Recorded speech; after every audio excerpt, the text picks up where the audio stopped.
Hello, ladies and gentlemen, and welcome to Real World Crypto, where I cover real life scenarios and case studies so that we can all learn from both our wins and our losses. Because in this sector, it can be far too easy to lose, and we want to win because winning is good, and winning means we make money.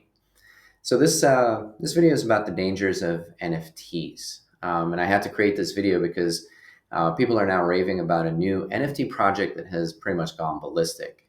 The project is called Loot for Adventurers. It's a series of text lists of random objects. So let the community decide is kind of the tagline here. It's a social experiment. Okay, and I have nothing against social experiments. But this is one very, very expensive experiment. Uh, Only a very short time after some people were able to mint these lists for free, people were starting to pay $50,000 and more for them. I mean, that left me speechless. I don't know, but here I am, speechless, trying to make this video because I couldn't understand why people were spending this kind of money on something that had no artistic merit.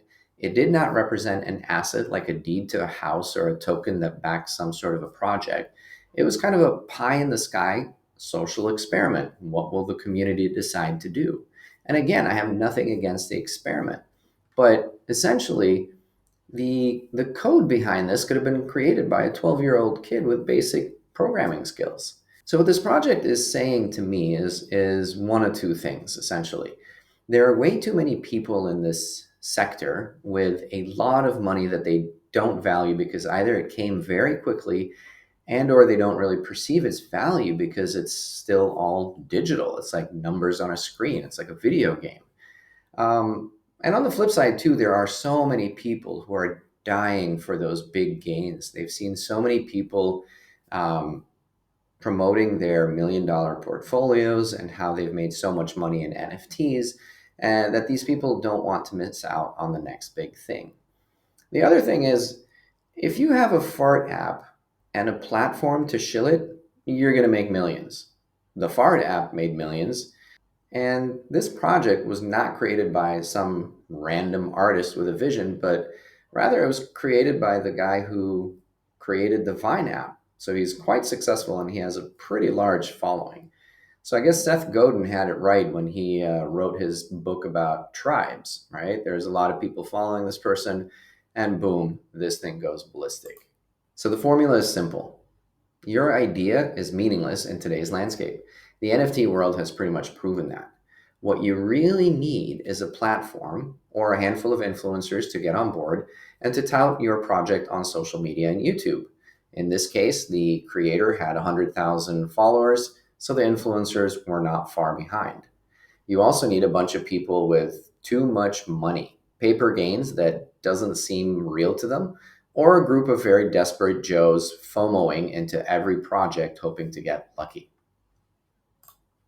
And lo and behold, Joey, I made loads of money on Safe Moon Smith, is spending $50,000 for a set of random words that are part of what is being dubbed as a social experiment that may or may not result in anything.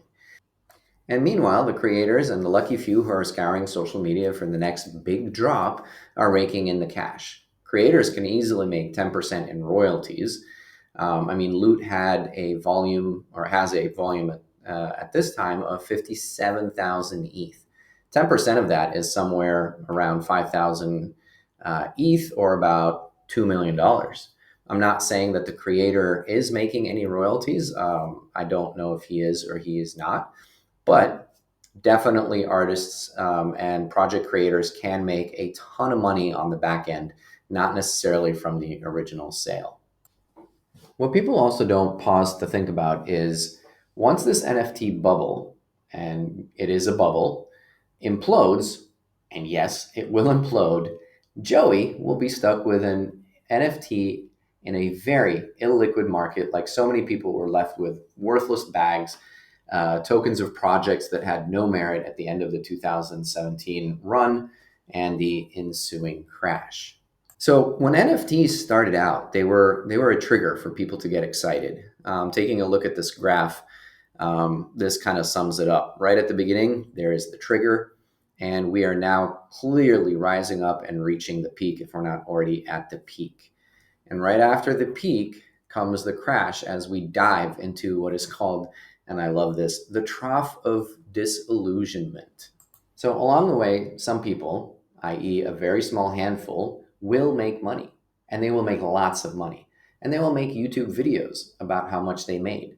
Some people won't make that money, but will say that they made that money just to get the views. But that is often the case in most bubbles. You have the lucky few who happen to pick the projects that they themselves were lucky and gained traction. Now, if you love art and can afford to buy it to support the artist and or you can easily afford to be part of a social experiment, go for it. But don't get suckered into this peak of inflated expectations. But please be very careful. If you would not pay $50,000 for a piece of art at your local gallery, there is absolutely no reason for you to consider mortgaging your house to bet on a cute pic of an ape, a TikTok length clip of an average NBA play, or a set of 8 meaningless words, even if somebody says that this might turn into something great.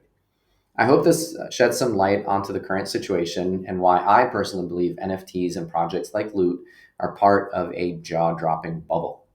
Please share this video so that your friends are on the same page. Comment and subscribe and have a great day.